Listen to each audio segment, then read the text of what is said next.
All right, I have 6:31, and in the interest of time this evening, let's go ahead and get started. We have a quorum, and this is the Committee of the Whole meeting for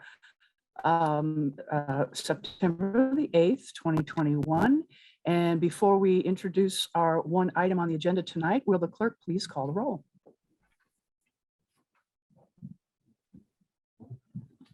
Yes. Councilmember Rallo. Volin. Here. Rosenbarger. Here. Scambalori. Here. Sims. Here. Flaherty. Here. Piedmont Smith. Here. Smith. Here. And Sandberg. Here.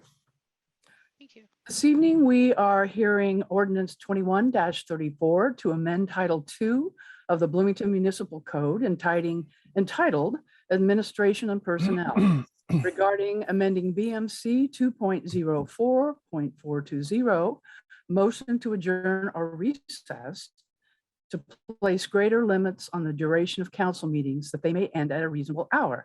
And our sponsor is Councilmember Steve Volin. Are you ready to proceed? I am. I don't have, thank you, by the way, Madam Chair, and I don't have a lot to say as presentation. I trust that you all have seen the ordinance itself and the memo that was sent out in the supplementary packet. But just briefly, I am asking the council to consider taking more into consideration the basic human needs of everyone who must attend a meeting. And that making decisions in the middle of the night doesn't really benefit anybody, although it may provide some political convenience or preference to one political side or another. So again, there's a 3-page memo. I feel like I could talk at length about this, but I'd rather devote this meeting to answering questions that members might have about it. I think that in short, it's pretty straightforward. It says that 5.5 hours is a reasonable length of time for a single session of council or of a committee of the council. And that if the point is to try to break up the work to another night if it's necessary, that it's always better to go to another night rather than to force people to stay up till 12, 1, 2, 3 in the morning. So with that, I'm happy to answer questions. Thank you. And we will start by asking questions. So is there anyone who would like to begin? Mr. Smith. Thank you. Mr. Volin, what happens if somebody gets sick in the meeting and has to leave right about the time where we're going to vote? How do we handle that with this ordinance? It's a good question. This ordinance doesn't change that aspect of how we're to handle things. Many members have had to leave a meeting early. About the only thing that we have a bad habit of not doing is notifying the chair of the meeting and the clerk that we've left, so they can note, so the clerk can note in the minutes when we left. But that would be unaffected by this ordinance, which calls for a unanimous consent of the members present. So if a member were to leave early, or even, let's just say it's 5.5 hours in, and a member wanted to leave but didn't want the meeting to stop, they don't have to force a call to adjournment.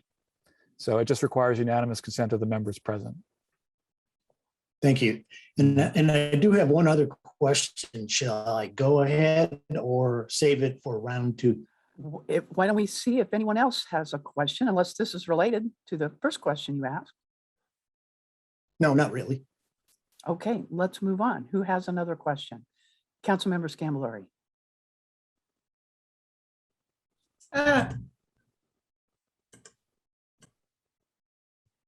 Sorry, I meant to unmute and I admitted someone. So, thank you for proposing this ordinance. I think the spirit of the ordinance is spot on, and as someone who had a role in that March 3rd meeting, I agree that 5.5 hours is more than reasonable. Two questions. Could you go over the part that requires a 24-hour waiting period or until a meeting resumes? Could you go over that again, please? Yes, that's a good question. So the ordinance has been worded carefully. So it first of all, it presumes that 6:30 is the beginning meeting time, and that's something I mentioned in the memo. But if the meeting goes into the next day, then if it's recessed, then it can't be resumed until 24 hours after the call to order, to give people a chance to have the day that they expected to have the next day. If the meeting will have to be continued, many people are going to have to make plans to attend it.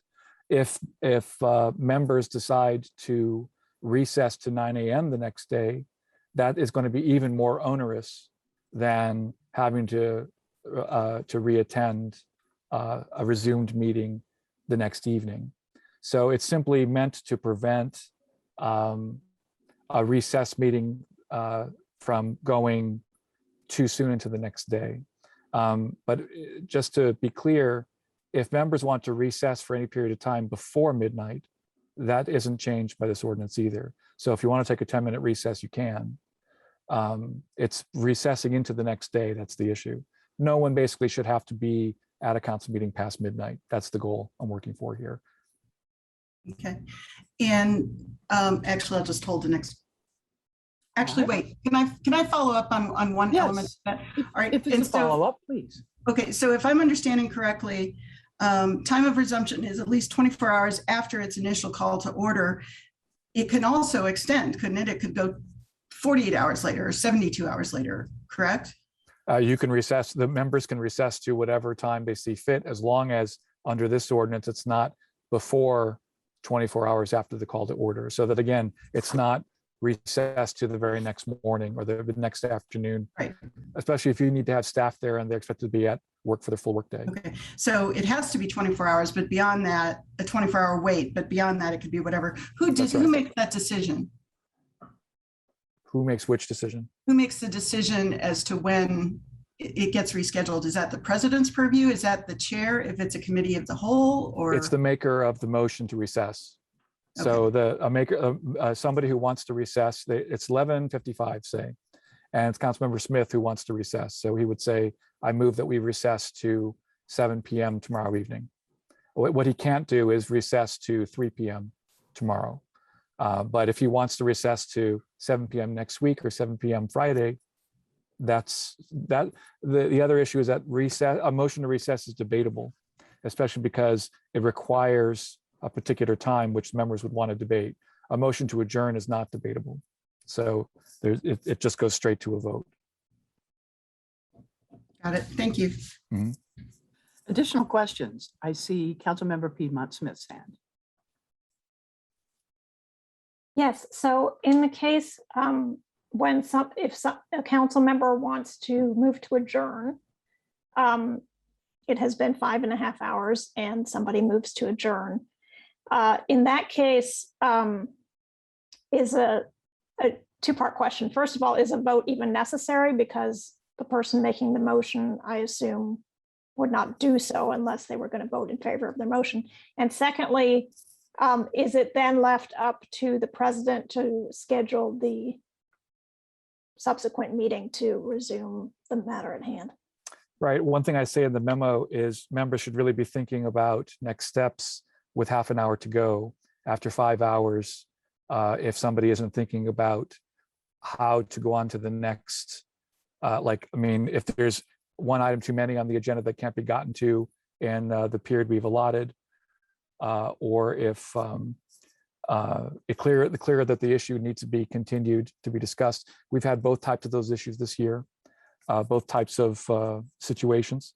It can be debated, but I think one thing we have to face is the possibility that just because we schedule items to be considered doesn't mean we can take them all up in one night. We often, don't know how long a given topic will be debated, considered. So we've always had to have a modicum of flexibility. However, there's got to be a limit to that, and that's what this proposes. I should also say that I would have preferred that meetings automatically end at 5.5 hours, but requiring unanimous consent is a very slightly less onerous way of doing it, because a member who really would like the meeting to end but is okay with just leaving could do so. But either way, we need to find a way to make the meetings end at 5.5 hours. I don't know if I've answered your question fully, though. I'm sorry, Madam Chair, may I follow up? I don't believe I got a definite answer to either one of my questions. So Try again. Sorry about that. So if somebody moves to adjourn, does there have to be a vote? Not really, not under unanimous consent. Okay. And the other question was, if somebody moves to adjourn, we adjourn, is it then up to the president of council to reschedule any matters that had been remaining on the agenda? Yes, well, yes. Again, council members do have the ability to affect the agenda. We delegated to the president the ability to schedule items, but under extraordinary circumstances, multiple members can move to put an item on the agenda or to strike an item from the agenda. What we haven't considered before is, what if we just can't get to an item that has been scheduled? Thank you. Additional questions? Councilmember Flaherty. Yes, thank you, Mr. Boland, for the presentation and for bringing this ordinance. A clarification question with regard to unanimous consent and what you just mentioned. I'm not sure you can have unanimous consent to not do something. I guess we would need unanimous consent to continue the meeting I'm sorry, you're past right. 11:59. But if Yeah. someone made a motion, that would be a suggestion that like a voice vote would probably do at that point. Right. And if Regarding there's any adjournment, but I nays, don't. then it ends the meeting. I'm sorry, that's I hadn't thought that through. That's correct. Okay. And then also with regard to committee of the whole, I think technically a motion to recess is not in order at any time. Does this ordinance anticipate that, or should we clarify perhaps how we would do things differently in the case of committee of the whole if the meeting runs for 5.5 That's a good hours? question. This ordinance doesn't affect any other aspect of our rules, whether they're in code or what's not in code is in Roberts. So the fact that a motion to recess is not in order in a committee of the whole simply obviates that subparagraph with respect to committee of the whole. It is still appropriate to adjourn a committee of the whole. So, but just a committee of the whole cannot continue itself. So it cannot be recessed, as you note. I guess I'm sorry to, may I follow up, just a clarification, Madam Chair? Yes.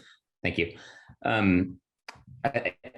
mean, yeah, we're not always super prescribed about all this, but I guess the proper motion would just be to rise and report instead, and that would function in the same way that the motion to adjourn would in this section of the ordinance. Is that right?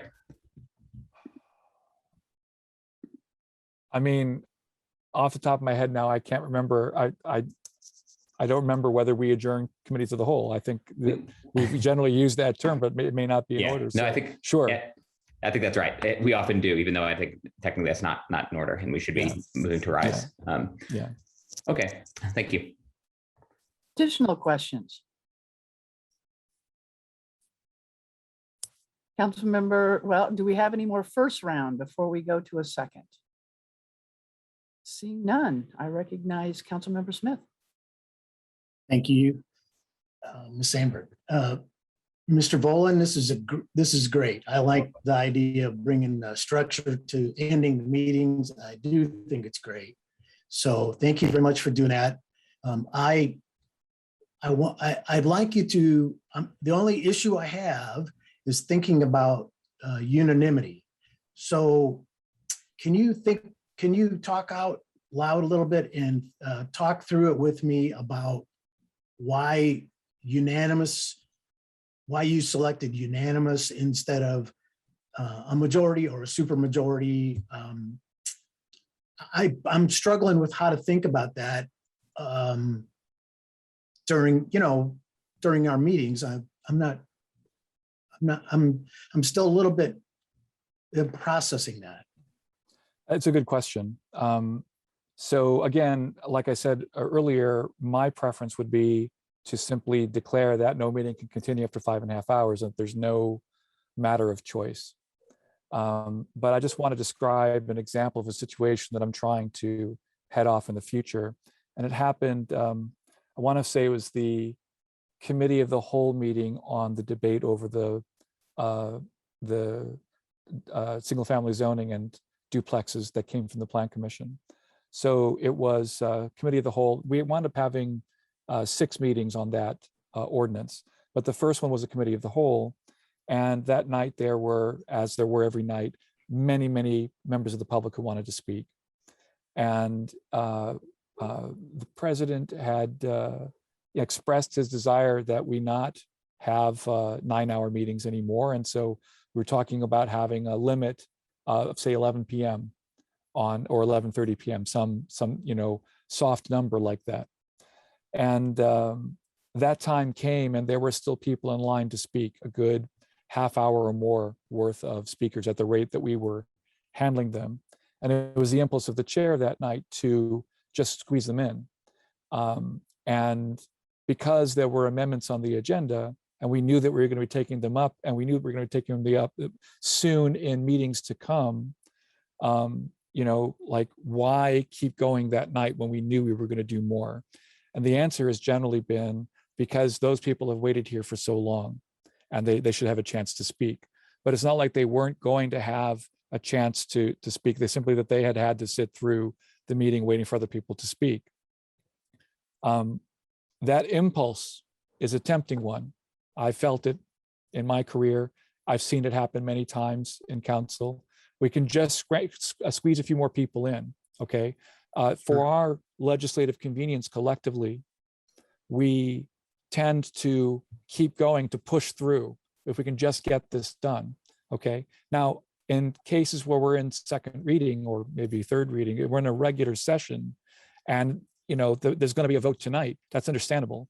But in a case like that, there wasn't going to be a vote, and we could have taken that public comment at a more reasonable hour. And I don't know anyone who, even though they had been there all night wanting to speak, they saw that there were other people duly being given their turn, and they knew they would get a chance to speak as well. I don't know anyone who prefers to give public comment at 2 in.the.morning over 7 in the next evening. So it's a temptation that I don't think we should allow ourselves to indulge in.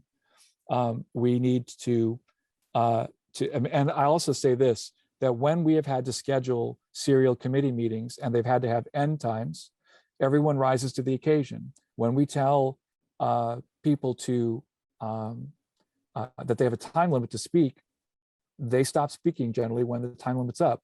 If we put a time limit on, this council will rise to the time limit. If we don't, we're always going to be tempted to go as long as we can. And that's the thing I'm trying to stop. I hope that helps. Yes, thank you. Councilmember Scambolari.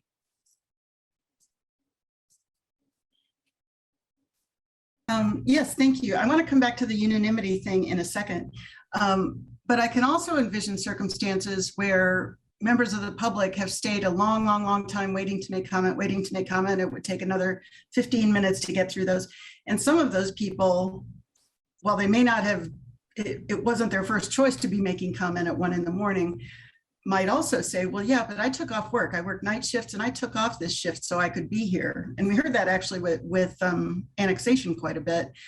I can't take off tomorrow when you're reconvening. How do we respond to that? Because I think that's an entirely likely scenario sometimes. Well, that's a good question. How we've responded to it is we've tended to respond to the handful of people who've made that comment, and we fail to take into account everyone else who's already there. Like, that doesn't just include the public, it includes our staff, clerk staff, administration staff, maybe the petitioner if it involves land use. And we don't also have a sign-in sheet. We don't let people make appointments to speak. We don't get a sense of how many people might, we only get a rough sense of how many people want to speak. And I mean, I have proposed, say, a 2.5 hour time limit on public comment before, been told by the majority that, well, no, let's just take as many as we can, predicting that it would be 3.5 hours, and then we go 3.5 hours. So I am asking council to make a harder choice than we've been making before.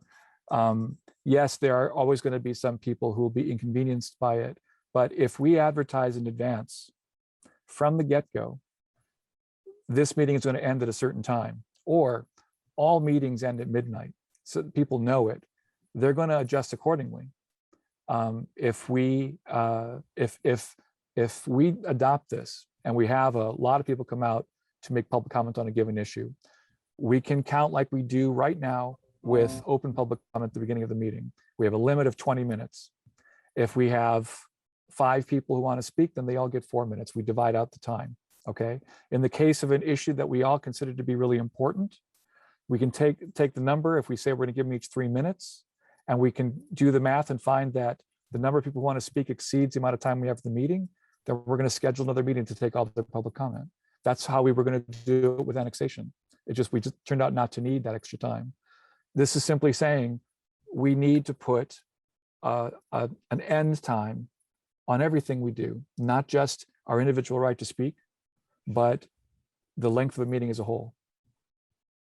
Okay, that's helpful. Thank you. I had one more, but I'll wait. Councilmember Sims hasn't had a chance to go yet, Yes, I think. he is next. Councilmember Sims. Thank you very much. And thank you, Councilmember Vogel, for the presentation.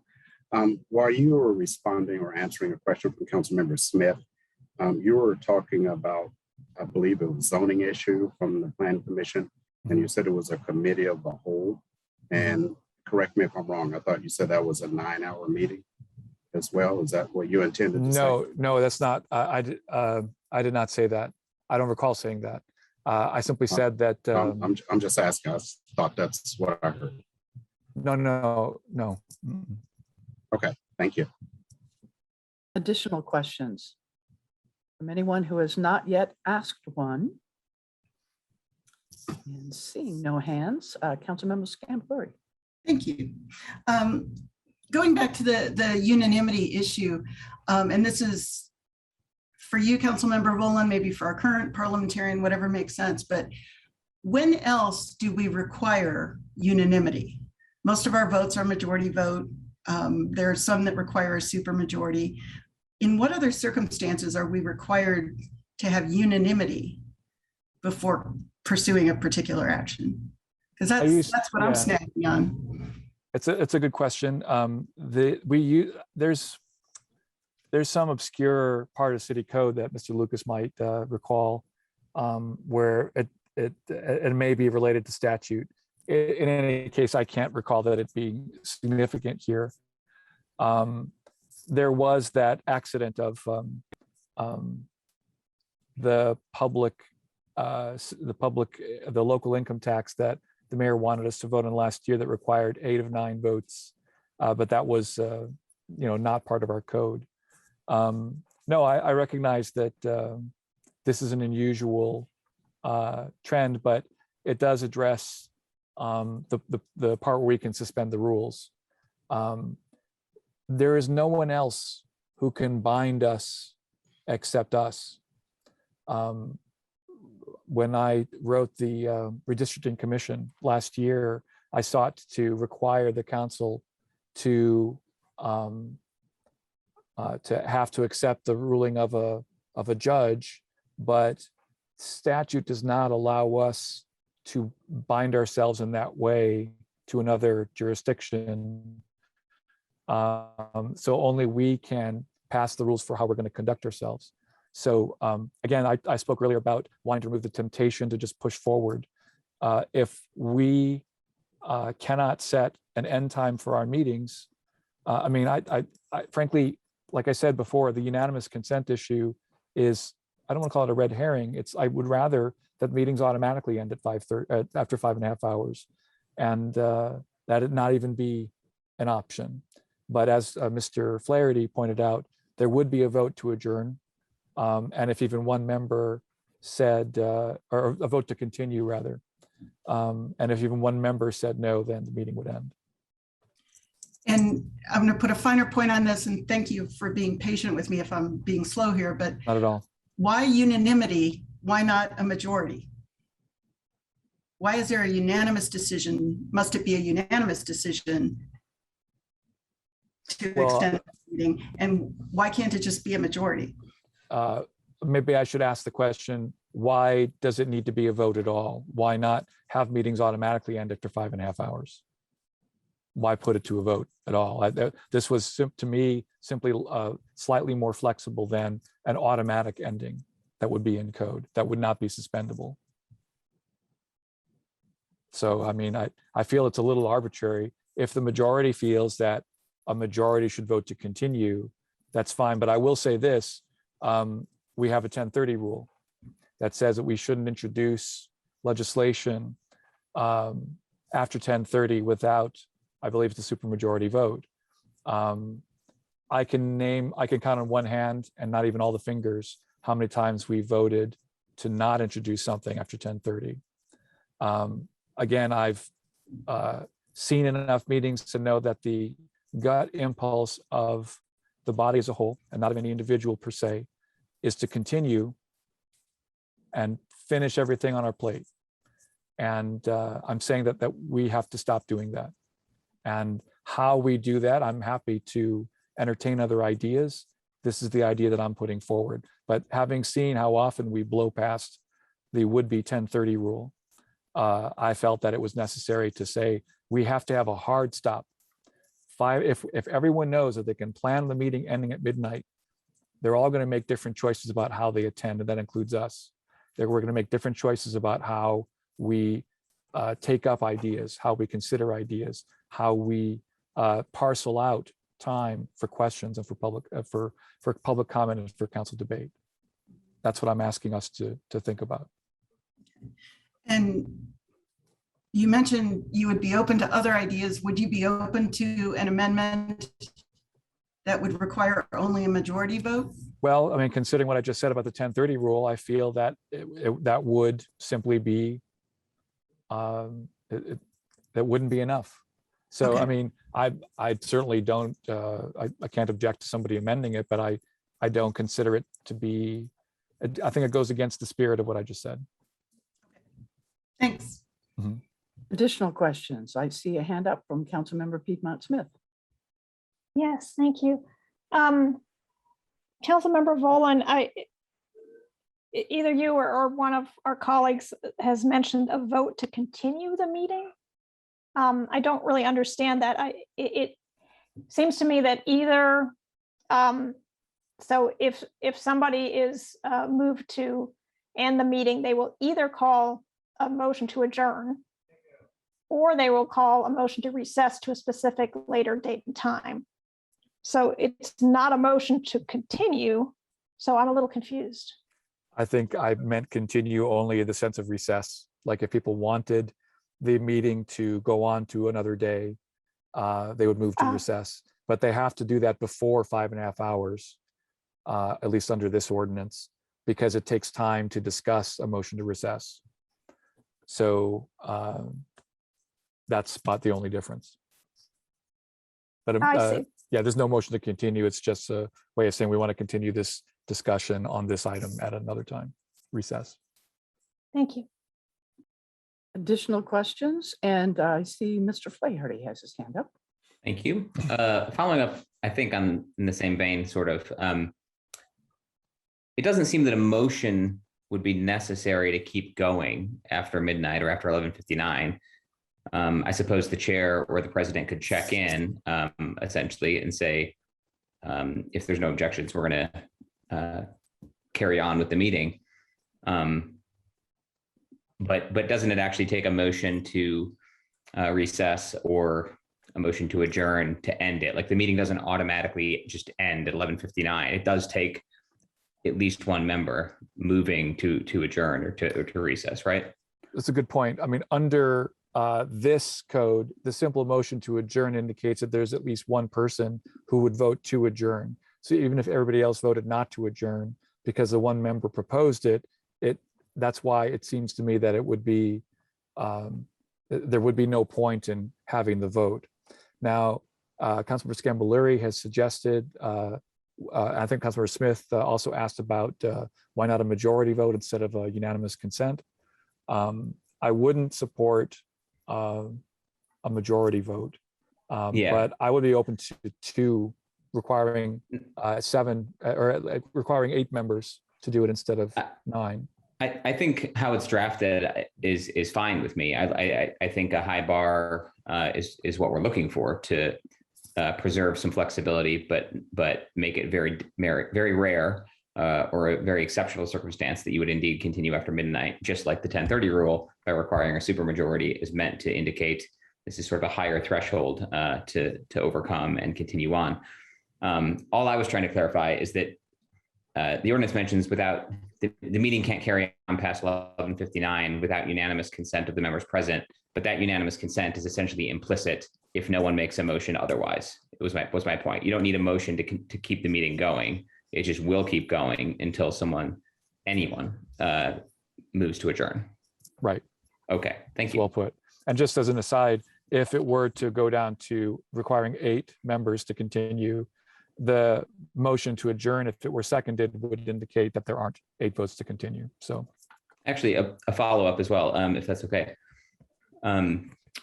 If folks, I think maybe this was covered in your memo, but if folks depart the meeting prior to midnight, say, without making a motion, the meeting only has 6 or 7 members remaining. Let's say that if those members unanimously felt the need to continue on past 11:59, they could. correct. As well. Again, That's okay. correct. Thank you. All right, it is 7 o'clock, after 7 o'clock. And if there are no further questions in this first round, let's go to the public right now and see if there is any public comment with respect to Ordinance 21-34. If you wish to make a comment, of course, you know the drill. You can raise your hand. You can talk to us in the chat. And Mr. Lucas, what do we see out there?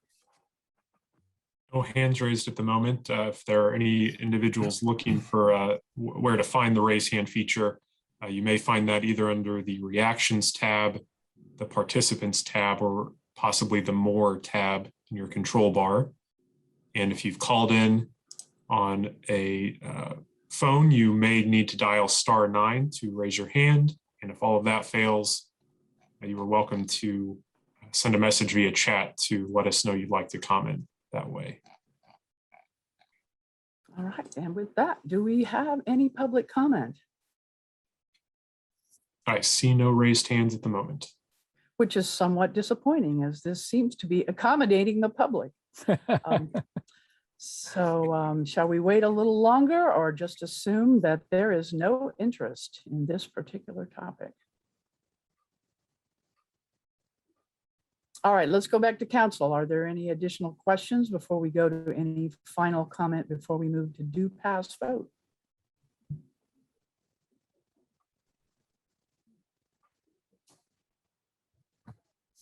Anyone? Councilmember Piedmont Smith. I'm sorry, Madam Chair, did you ask for comment or just questions at this point? Either. What's your pleasure? I have a comment, but not a question. Okay, we can go ahead with comments. I'd like to thank Councilmember Volin for bringing forward this legislation. I feel strongly that nobody functions very well after 5.5 hours of a meeting, even if you're a night person. It's just the length of that meeting after a certain time kind of wears down your mind, and it's very important that we be sharp and alert and thinking at our best when we make decisions. So I am very much in favor of this ordinance. I think if we publicize it and make it clear to the public that this is our new policy, then I think it will be fair to everybody involved. I, for one, can, tell my constituents, I will always call that 5.5 hour adjournment or recess, because I feel strongly that it's just not good for anybody to continue a meeting beyond that point.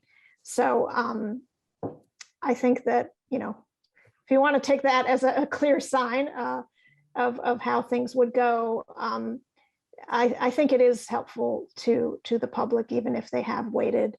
And it's helpful to us to teach us to use our time most efficiently, and not draw things out or be repetitive. So I'll be happy to support this in our straw poll tonight and next week. Thank you.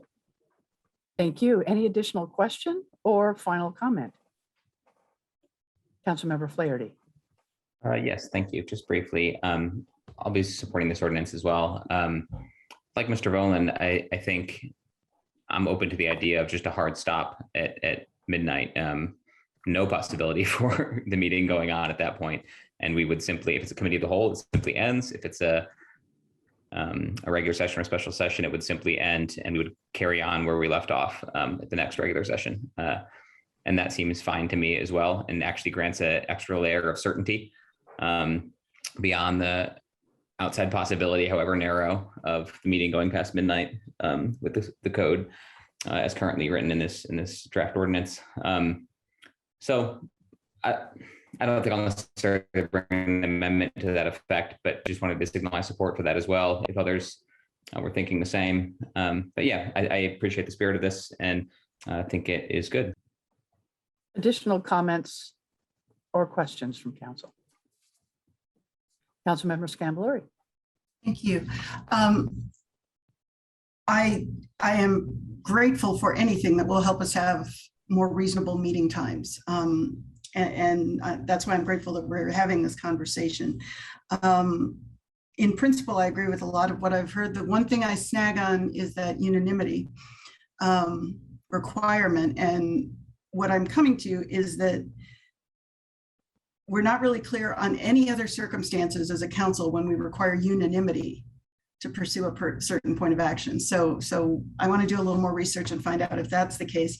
I'm also thinking that if we're meeting that late to begin with, it's probably not because we just scheduled too much on one night. It's probably because we're dealing with a controversial issue, and a lot of people want to come forward and offer comment. And a lot of people, both at the dais and among the public, want to do that.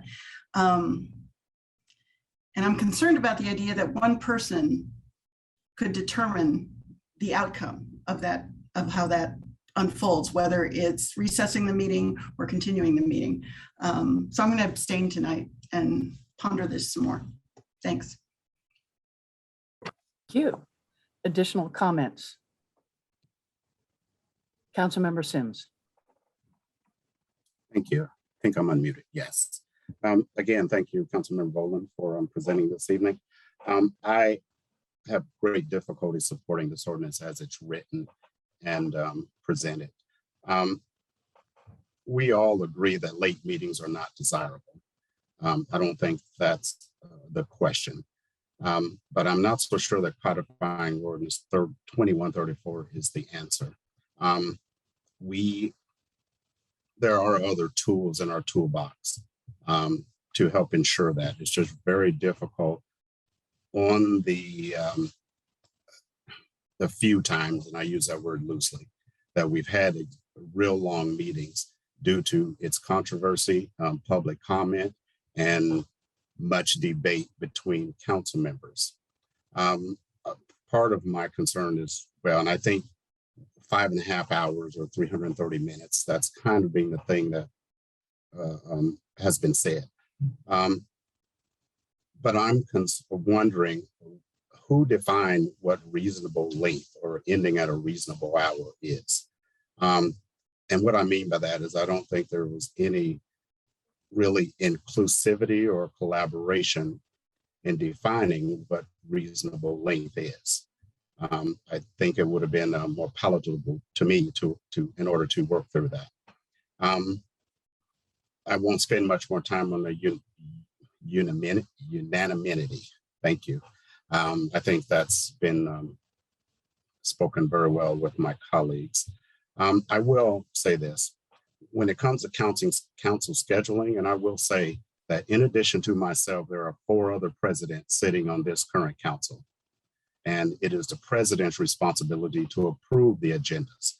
And I do believe that, I'll speak for myself, but I do believe every past president that's sitting on this council has made a conscientious effort when scheduling matters and intending to avoid any exorbitantly long meetings. So you consider things like controversy, anticipate these things.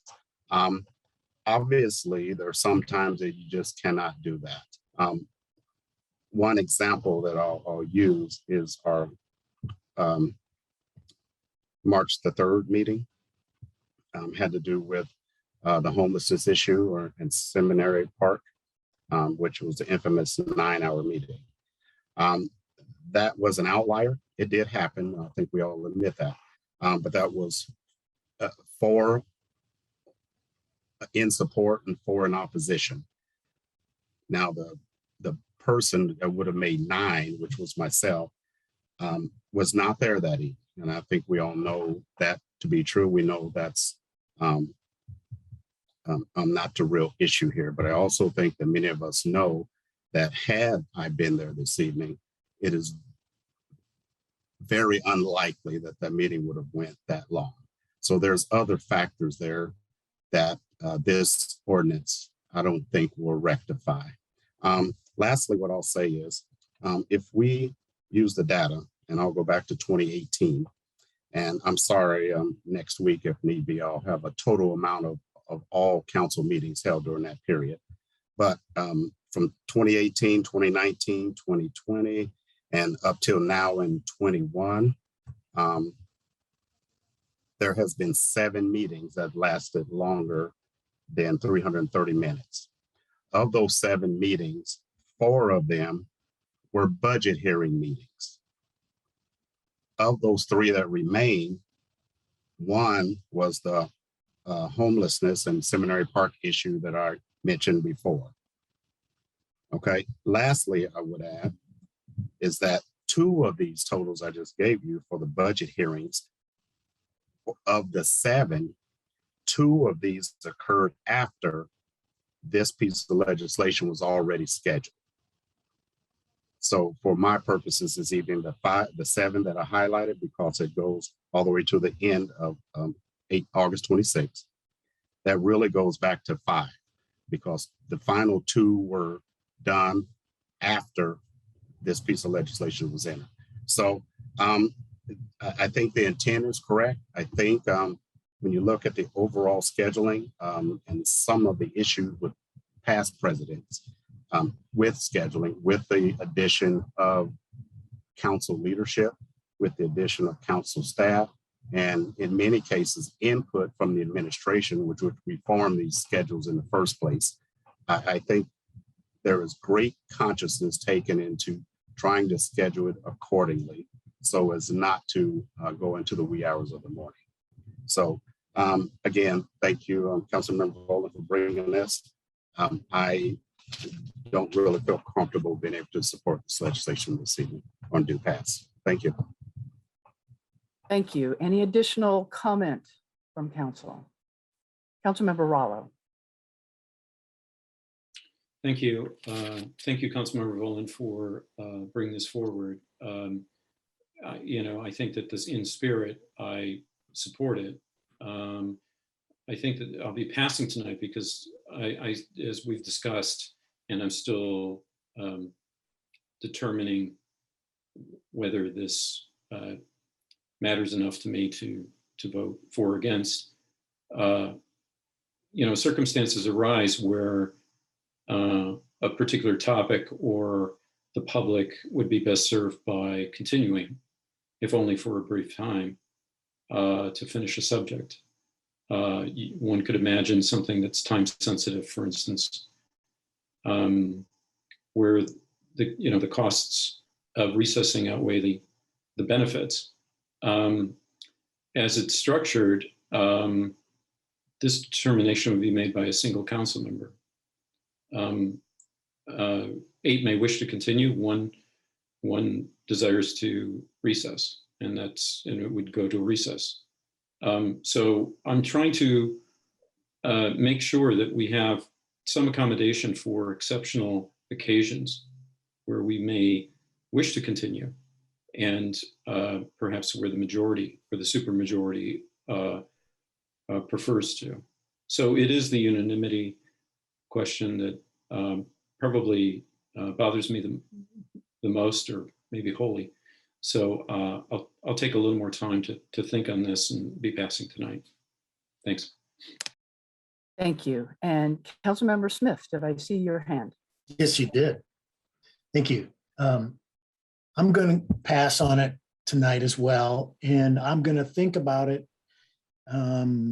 with regard to the unanimity and versus, supermajority. I think it's the right spirit. I think it goes us in a good direction. So I thank Mr. Volan for that, and I'll be thinking on it. And thank you. Thank you. Councilmember Rosenbarger. Thank you. I just wanted to say I am in general in support of this.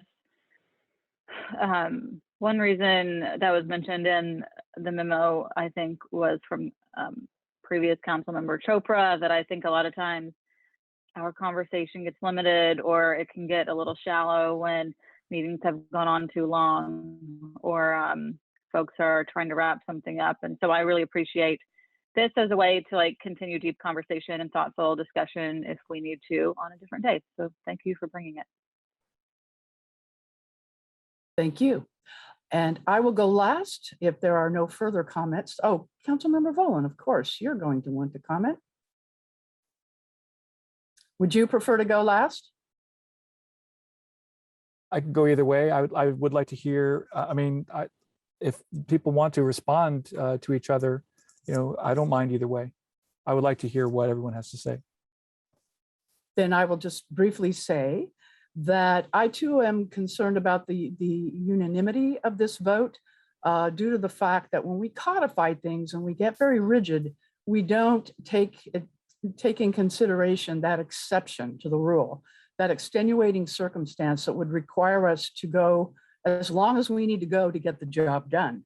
And there are problems with rescheduling sometimes, and there is sometimes merit in continuing on the trajectory. And I have always taken it as a part of my council responsibilities that we work until the job is done. And sometimes we go late into the evening. It's not as often as perhaps we think. I know those are the nights we remember because they're painful. None of us want to have to go that late. But I will say the last couple of years, our workload has been intense. And I don't even know, with respect to President Sims, I don't even know that we've been able to manage our agenda in a way that prevents some of these late night meetings. I wish that were not the case. I wish we could simplify and all do a better job of limiting what we say and how long we say it. So as with some of my colleagues tonight, I will be passing as I mull over a few more things as to the consequences, unintended or otherwise, as to what might happen if we codify this. So thank you. Councilmember Volan. Yes, thank you. I appreciate all the feedback. I want to address several points if I can. First, I want to make a distinction between recessing the agenda of a meeting versus postponing a simple item, like if a single item. If we are debating one item for a long time and it's clear it needs more discussion, we can postpone it to another regularly scheduled meeting. Whereas if we think that the agenda in total of a given meeting needs to be continued, maybe because it's a bunch of related ordinances, we can recess the meeting so as to preserve the agenda. Either of those motions can be made in say the last half hour before our would-be new self-imposed deadline. So I just wanted to sort of clarify that distinction. The motion to recess is only to prevent the continuation of a given agenda from happening first thing the next morning.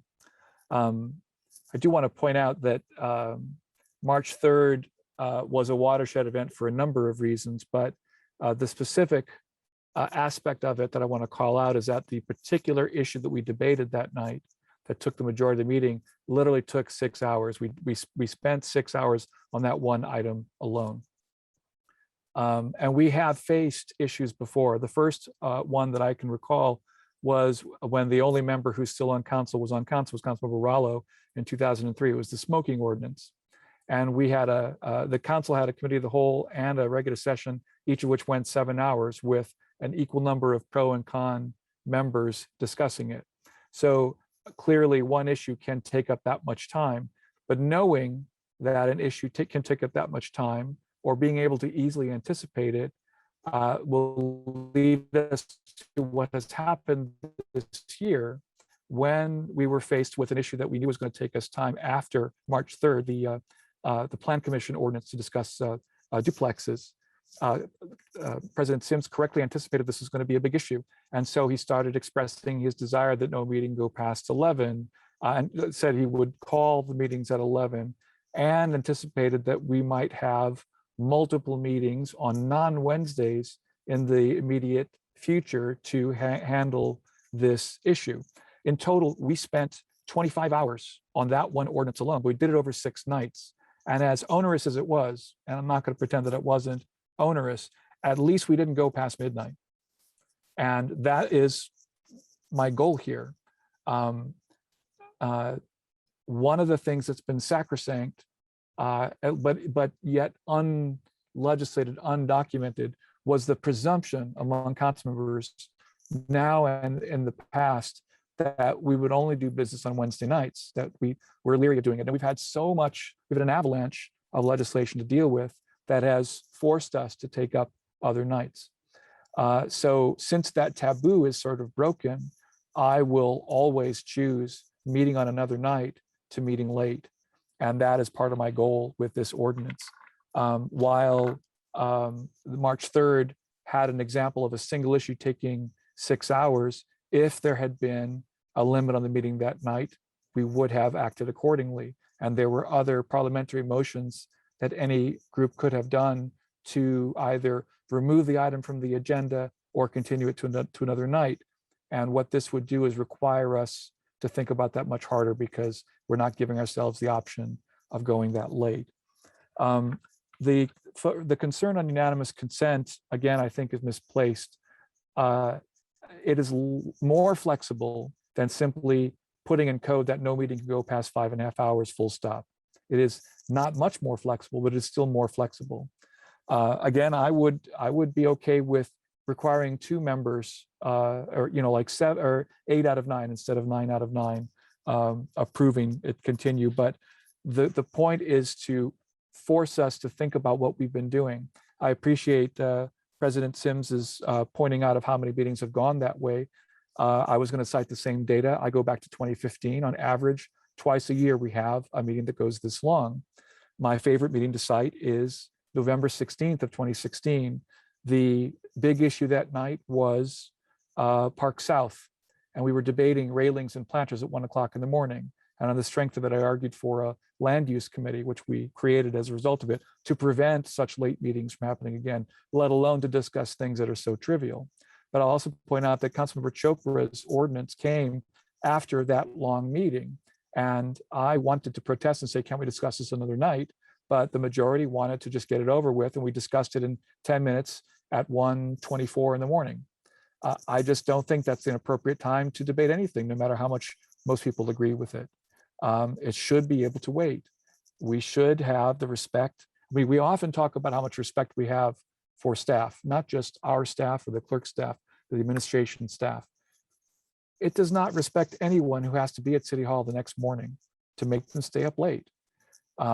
We are indulging ourselves. We certainly have this, only we have this power over ourselves to reschedule. We have to face the fact that our schedule has just gotten too busy to to endure such things. I don't know anybody who benefits from it. The last point I wanted to make was, well, I've already made the point. Councilmember President Sims anticipating the sheer volume of discussion over plexes, broke it down into several nights. This is what we have to do regularly on an ongoing basis. And so however anyone might change this ordinance, I'm asking you to confront our time limits. 5.5 hours is actually longer than the 10:30 rule contemplated. As I say in the memo, we used to meet at 7:30 and the 10:30 rule said, well, if you don't want to continue, we'll probably be done by 11 after we get done with scheduling and the like. So really we contemplated 3.5 hours for a typical meeting. Obviously we can't do that anymore. Either we have to rethink how much public comment time we schedule, how much time we schedule, how many items we put on the agenda, or we keep doing what we're doing. So I would ask everyone's help in sensitive ways to modify this that everyone can live with, but that still meets the spirit of us not being tempted to break through past 5.5 hours. Midnight is a reasonable hour. It's too long after that. Thank you for your consideration. Thank you, Councilmember Volin. And if there are no further comments, I will call for a move to pass, and I will start on the council member that's farthest away from me on my screen for the straw vote, and that would be Councilmember Rosenbarger. Yes. Councilmember Rollo, Pass. Councilmember Sims, No. Councilmember Volin, Yes. Councilmember Flaherty, Yes. Councilmember Isabel Piedmont Smith, Yes. Councilmember Scambalori, Abstain. Councilmember Smith, Abstain. and I am a pass. And so that vote tallies at 4-1-4 for this evening. And that concludes our business for this committee of the whole. And if there are no further objections, we will adjourn. And before we do that, reminder that we will take a break for the next 15 minutes and resume at 7:45 for the special session. All right, good evening for Thank you all. now. I'm going to fade to black and just sit here for a little while until we resume again. Thank you all.